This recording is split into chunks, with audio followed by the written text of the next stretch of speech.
Hello and welcome sa LMTV kung saan ikaw ang laging una sa trending at napapanahong balita, komentaryo at iba pa. Kaya kung bago ka pa lang sa ating channel, huwag kalilimutang mag-subscribe at i-hit ang notification bell para updated ka sa mga bago nating content. Maraming salamat sa inyong suporta. So, nandito na naman tayo sa ating panibagong video kung saan maghatid tayo ng mga balita para sa ating mga kadabarkads, mga kapatid at sa bawat Pilipino. So, simulan na natin ang balitadyakan ngayong araw na to. So, quick update lang tayo tungkol sa ads count ng Eat Bulaga ngayong Sabado, August 10, 2024. As of this day, meron po silang total ads of 76 sa apat na gaps na ginawa nila dyan sa Eat Bulaga. So, mas mataas po kumpara nung kahapon na 50 ads count lang. So, patunay lang dito na ang Eat Bulaga ay lapitin ng mga sponsors at advertisers. May mga araw talaga na minsan mababa, minsan mataas, pero consistent po. So, maraming salamat sa ating mga team advertisers at team sponsors as well na patuloy na sumusuporta sa Eat Bulaga at nagtitiwala. Dahil sa inyo, patuloy pong nakakapagbigay ng papremyo, malaking papremyo, tulong, saya at ng pagtulong, pag-asa sa mga kababayan natin. Nawa ay nakuha nyo yung inyong hinahangad na ingay dahil po sa Eat Bulaga. Maraming salamat din sa suporta ng ating mga Dabarkads. So, nananatili tayong nasa top 5 na most watched program sa TV5. Silipin naman natin ang top 5 most watched program sa TV5 as of August 7, 2024.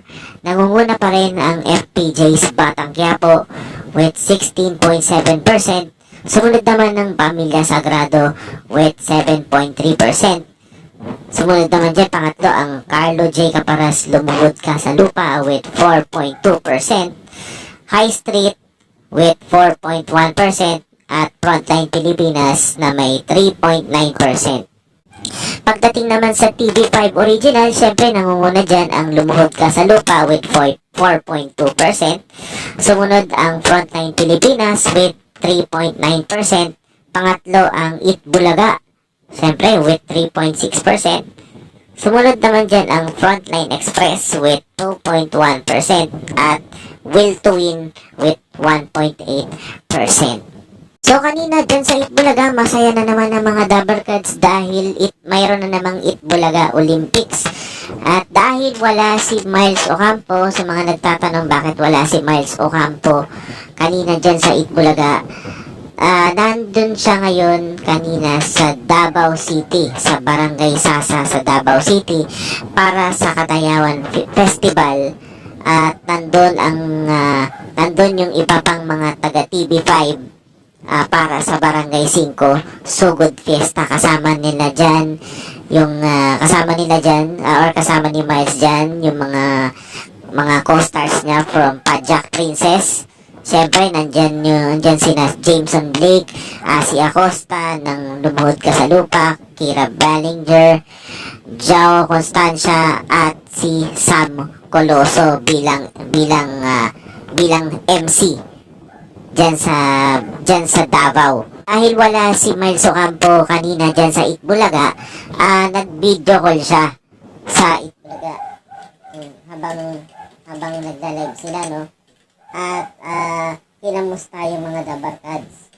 At sinabi nga na dahil nga wala si Miles Ocampo dyan sa Eat Bulaga kanina, pinalitan muna siya ng isang import na sinabi dun sa nung kahapon na galing daw sa pangkalawakan daw. So nung pinakilala kanina, hindi pangkalawakan nga dahil ang guest nila ay isang legit Dabarkads na nagbabalik. So, isa Miss Universe or isa siyang beauty queen, isa siyang Miss Universe Philippines, si Arboni Gabriel. Siya yung pumalit kay Miles kanina sa yellow team. So kung gusto niyo mapanood yung laro niya kanina kasama ng Yellow Team, panoorin niyo sa YouTube channel ng TVJ. Kung napanood kaninang live kasi panggabi ang pasok ko, tulog ako nun, pero panonoorin ko siya later on pagkatapos nitong video na to. At kanina daw ang nabalitaan ko, ang panalo daw kanina sa Bulaga Olympics ay ang Red Team. May sinabi nga doon si Tito Sen na kapag nanalo ang Red Team, last na daw yun, ayawan na. Pero hindi natin masasabi. Tingnan natin, malalaman natin kung magkakaroon pa ba ng Bulaga Olympics next week. Ang score na is 3-1. So malay natin makahabol ang Yellow Team, di ba? JSW nga nahabol ng Cleveland Cavaliers Yellow Team pa kaya. Nag-uusapan na rin naman natin ng Olympics. Punta tayo sa medal tally ng Pilipinas ngayong Paris Olympics 2024 na ginaganap dyan sa France. As of August 10, 2024, 2:42 PM Manila time, ang Pilipinas meron ng 2 gold at 2 bronze medal. So meron na tayong 4. So far, ito na yung pinakamagandang record ng Pilipinas nga sa buong kasaysayan nila sa Olympics. So as of this writing, habang ginagawa natin itong video na ito, ay sumasabak ngayon sina Doti Ardinya at si Bianca Pagdanganan para sa golf event dyan sa Paris, France. So good luck dun sa natitira nating mga athletes dyan. Sana makapagdagdag pa tayo ng medalya. Magandang bagay kung manalo sila at least bronze medal. Malaking bagay na sa atin. At so far, sabi ko nga ito na yung pinakamagandang Olympic finish natin itong ngayong taon. Malay natin sa susunod na Olympics, mas marami na tayong maiuwing medalya. Kasi nagawa na natin magka-gold. Ibig sabihin, mas nag-improve ngayon yung pagsuporta, mas nag-improve yung sports natin. At mas napagtutuan na ng atensyon ng ating gobyerno yung sports. Nakikita nila kung gaano ka-importante yung maging competitive tayo pagdating sa global sports. Palang, kinocongratulate ko na yung mga natitira nating athletes dyan. So, good luck.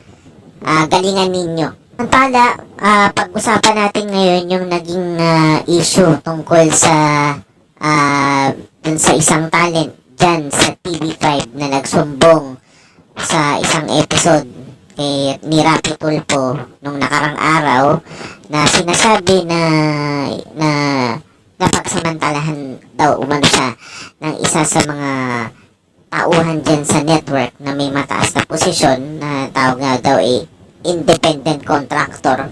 So, pamilyar tayo sa nangyari dun sa GMA7. Ito naman sa TV5 naman ito nangyari. Sa TV5 naman ito nangyari. At ganun din yung nangyari, ganun din yung insidente na nangyari dyan. So, ito nga, kung napanood nyo yung video na in-upload ko nung nakarang araw, yung interview mismo ni Rapi Tulfo doon sa talent ng TV5, panoorin nyo na lang yung video na yon. At dahil medyo sensitive yung usapan, sensitive yung naging topic, naging available lang siya for 18 years old above. So panoorin nyo na lang kung hindi nyo pa napapanood. Yan.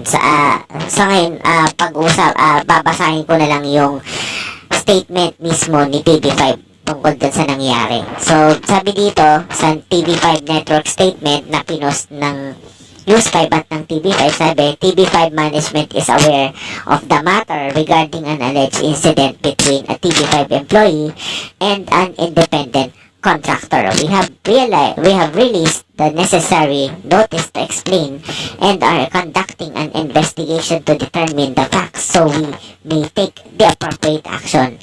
We have reached out to the persons concerned and are gathering information. Rest assured that the rights and welfare of all parties shall be protected. TV5 remains committed to fostering a safe working environment. We ask everyone to kindly reserve judgment pending our investigation.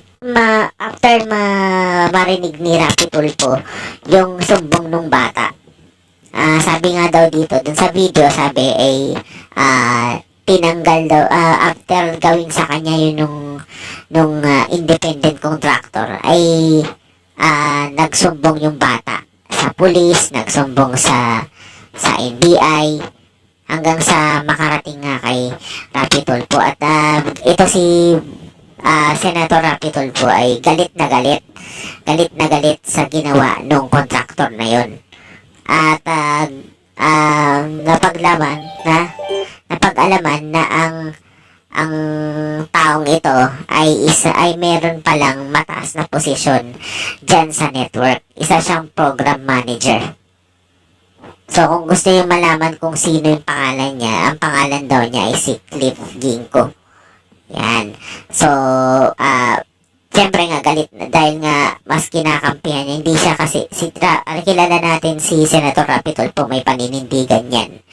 At so, solid yan sa mga desisyon niya. So, tinawagan niya yung mismong HR ng TV5 at galit na galit. At gusto niyang makausap agad si Ginko on air.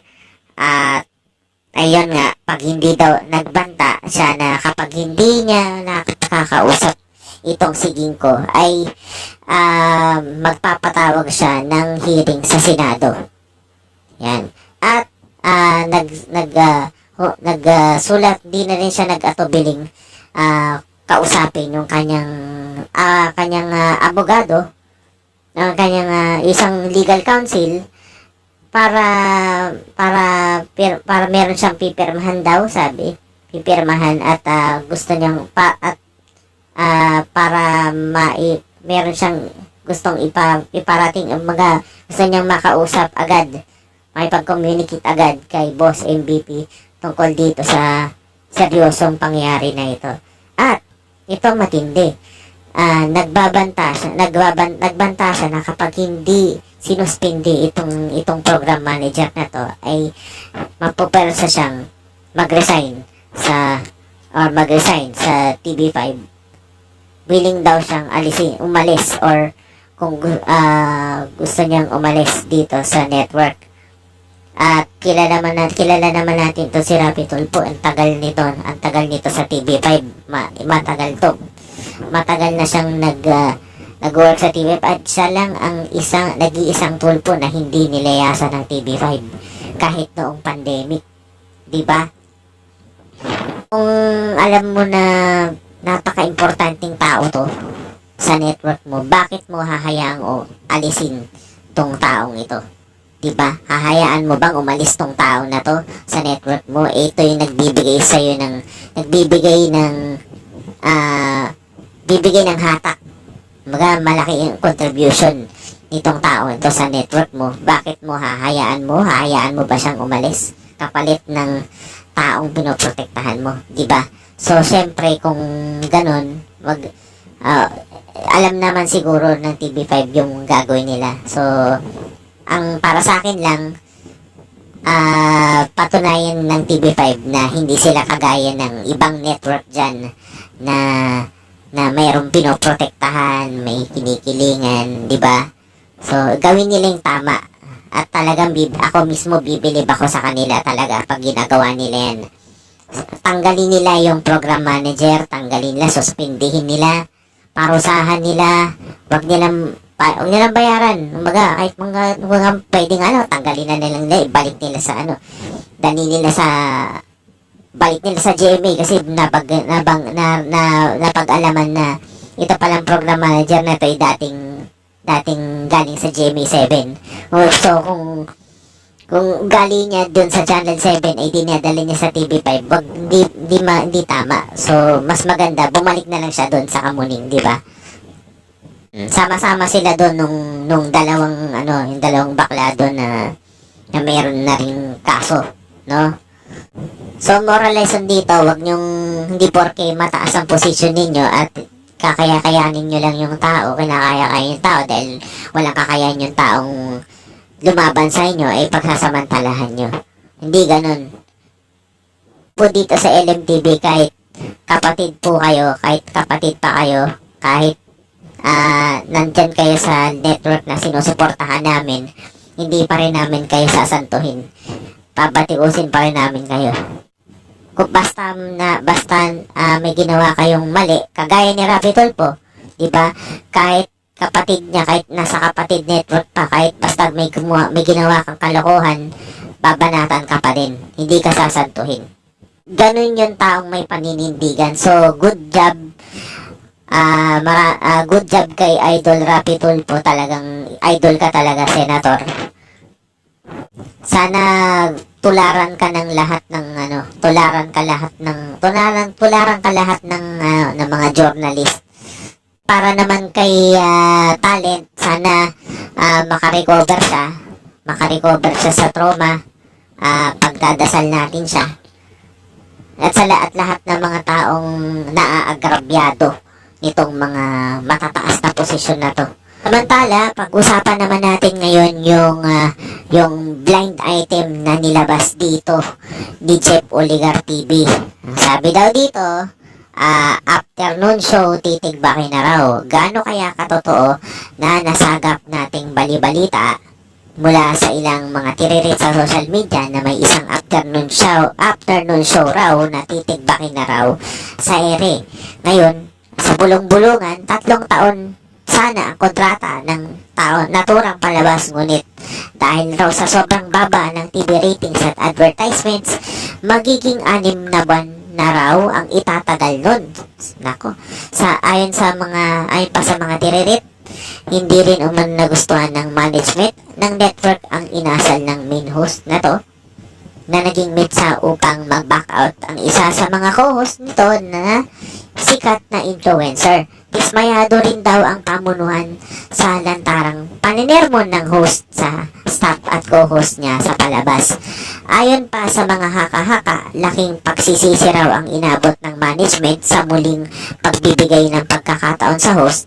Kaya namang napagpasyahan na nila na tapusin na lang ang palabas na sana ay saya ang hatid na sa sambayanan at hindi yung pabubusugin lang sa galit at sermon. Sayang naman at maganda ang pag-hype na sa palabas na to dahil sa laki ng papremyo at mga nagaganda ang co-host, lalo na yung isa doon na galing sa isang sikat na programa.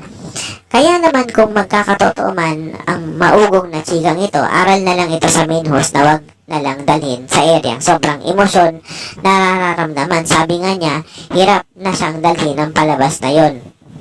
Agad naman itong dinibang ni kapatid Insider na kaibigan nating supporter ng TV5. Ang sabi dito sa post ni kapatid Insider, kumakalat ngayon ang bali-balitang 6 na buwan na lang ang itatagal sa ere ng kapatid game show na Will to Win TV5 ko dahil sa bagsak na ads at sponsorship. Ang claim na ito ay hindi totoo.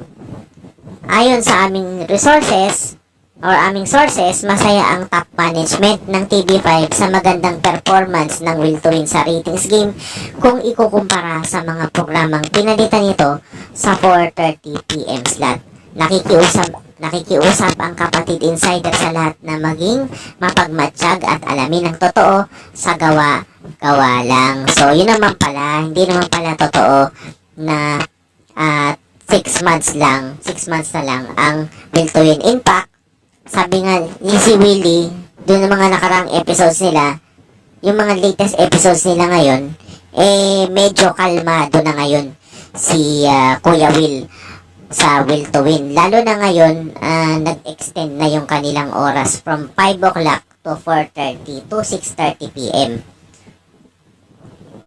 So, sa mga nagpapakalat ng fake news dyan, wag masyadong barabarabay, no?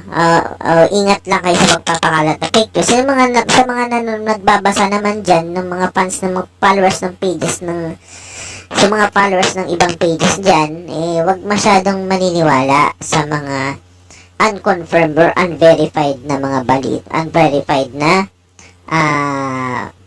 balita, no?